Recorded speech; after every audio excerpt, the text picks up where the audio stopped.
What's good, Josh Price, man? Today we're back again. This is DJ reacting to yet another one here. Chris Van Vliet, you know what I'm saying? He interviewed that boy John Cena, the Mr. Go, You Can't See Me himself. And now that the retirement tour is over, and I've been talking about this off camera, as far as just like kind of how it's gone and what's happened and stuff like that.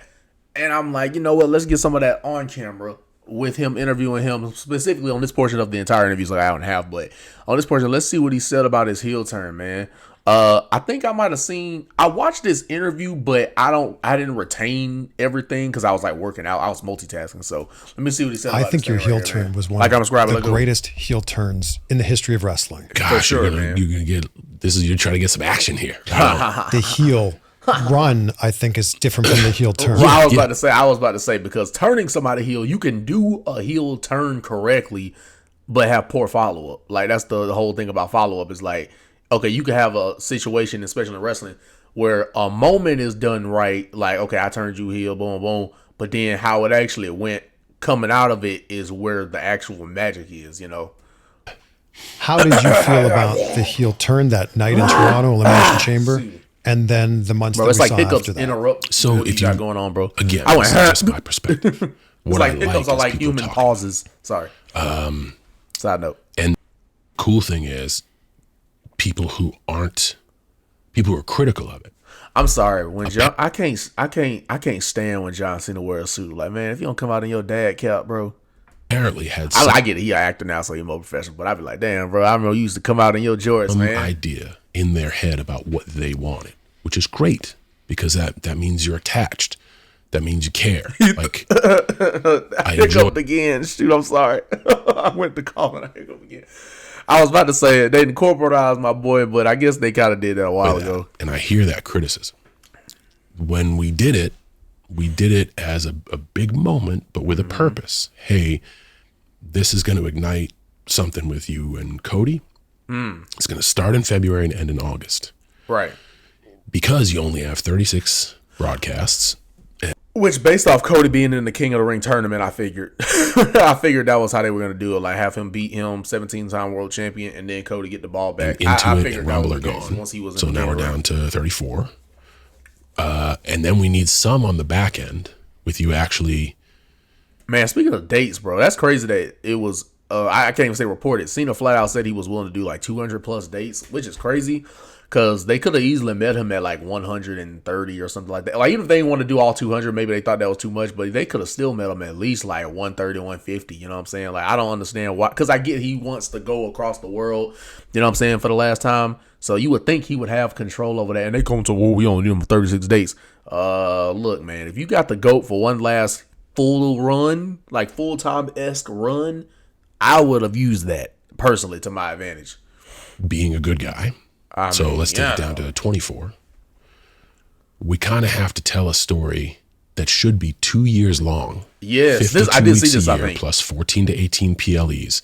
Yeah. We got to do it in like 20 episodes of television. Yeah, which that was the thing. Like, you had to, like, it was a great heel turn, but then when you actually started thinking about it, he did have to cram in, because we knew he was going to turn face again.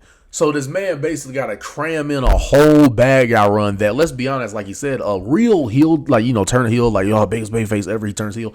That needs to settle in for at least a year or two. I wholeheartedly agree with that. I actually said that off camera. I'm like, this heel turn didn't really get time to marinate.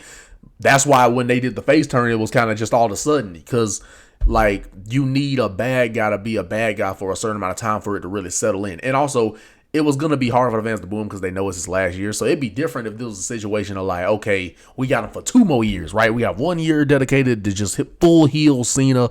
Then last year was about him, you know, being a face again. Like, that would have made more sense if it was like 2 years left rather than we're trying to put in, like he said, like something that should probably last like a year or two. And we're trying to cram it all into a few days. Like, that was, and then there was like weeks at a time that he wasn't there too to build up the matches. So they really made it difficult on themselves by not allowing him to have multiple dates and kept them at 36. Like, they shot themselves in the foot with their storytelling by not having him there more often.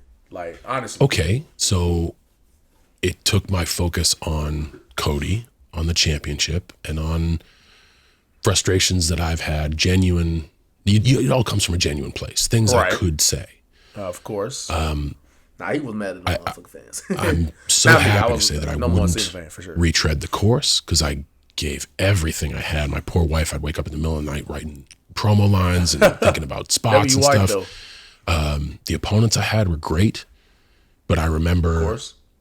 Most part everyone talking in February and be like, yes, this is how things change. Yes, this is a good plan.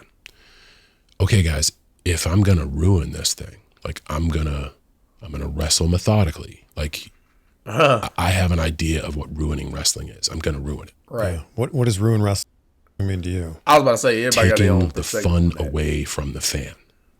If I'm an advocate of like, we can't do this without you. And then I finally realized like, we could do it without man, you, for sure. You guys are kind of abusive. Right. And I'm a victim. Hey, you guys are pretty ruthless out there, man. I'm going to take the thing that matters most to you away. So I'm going to take the most coveted spot of the program, the main event spot, and a chase for the most coveted prize and suck and make it painful for you to sit through. Are you saying you were... That man said, I'm about to suck on purpose. You know, the funny thing is, I was one of those people that was like, when they like had that bad match at WrestleMania 41, I was actually one of those people that was like, something that told me that he kind of wrestled the way he wrestled on purpose. Because people was like, oh, maybe because he's older. But I was like, nah. I think that was just because he was trying to wrestle kind of like a heel where like, yeah, you wouldn't be the most exciting wrestler if you're trying to get people to hate you. So, but in that, you can't ruin the quality of the match. Like, for example, like the CM Punk match was really good. So I felt he kind of went a little much with that. Because you still have to make the match entertaining. Like, you can't just be like slow and all that on purpose. It's different when you can do it in a way that keeps it exciting, but when you start killing the excitement, the crowd's kind of like, oh God, going to sleep. That's when you've gone too far. Sucking on purpose? I'm saying the style was the way it was. He purposely went slower because basically. Of the goal to ruin it, to take the championship home. If you're lights out doing triple flips and crazy kicks and crazy spots and you take it home, people be like, yeah, he earned it. I wanted to flip it, of course, because I was never going to. I don't think that would have been the case fully. I mean, I get what he's saying as far as like your style would have to be less exciting if you're trying to be a bad guy, because you're not supposed to think I'm impressive in any way.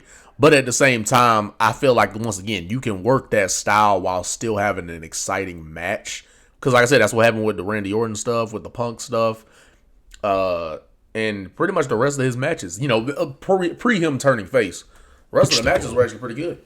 But also knowing that I have to carry a story with Cody and he has something to save. Guys, I don't want this. I want the fun stuff. Remember the fun we used to have? I want the fun. And he can tell me as his opponent, hey, dude, we want the fun back. And I know this isn't you. Right. Amazingly enough, and then he got put through a table and that just turned him face. And this is literally the first time I've talked about this because I never wanted to reflect on it while it's going, but I got one left, so we're good. Right. The fans changed me. Like, you go to the Cody match at WrestleMania, which is where I debut a more methodical style. You were getting cheered. Which wasn't well received. As far as like just... And like I said, I get you like wrestling like a heel, like the psychology of it. But again, you still got to make the match good. Like it was very tough. Yeah. And then you lean into... Well, he was getting cheered because, again, it's his last year and they want him to break the record no matter if they hate him because it's, all in fun and games. Whether they hate him or not, they wanted him to win it. So that was always going to be a Cody and hell of a predicament. Like, for sure. Only so many... Granted, I mean... One has to ask, okay, well, if it would have been face versus face, they probably would have still booed him. But it just would have been interesting to see when he went back down memory lane with these guys. Like, it would have been cool if they would have still been able to have a good, tense feud, even with them both being faces. I still would have been interested in seeing how that would have played out because when he's a face, you can obviously tell it's a way more natural position. Like, he almost like... When he's a good guy, you could tell there's so much more excitement and life to the product. And I get what he mean by ruining wrestling by taking the fun out of it. But at the same time, there's fun ways you can still do things as a bad guy. And I think maybe it was because he was kind of trying to be boring a little bit with the monotone voice and the, with the promos he was doing and stuff, which still had some nice quality to it. But some people poked holes in the logic because, the fans haven't been booing him lately. So it's not really as fresh to blame the fans because recently it's been fine. So it was all types of stuff that was issues going wrong and stuff like that. But nonetheless,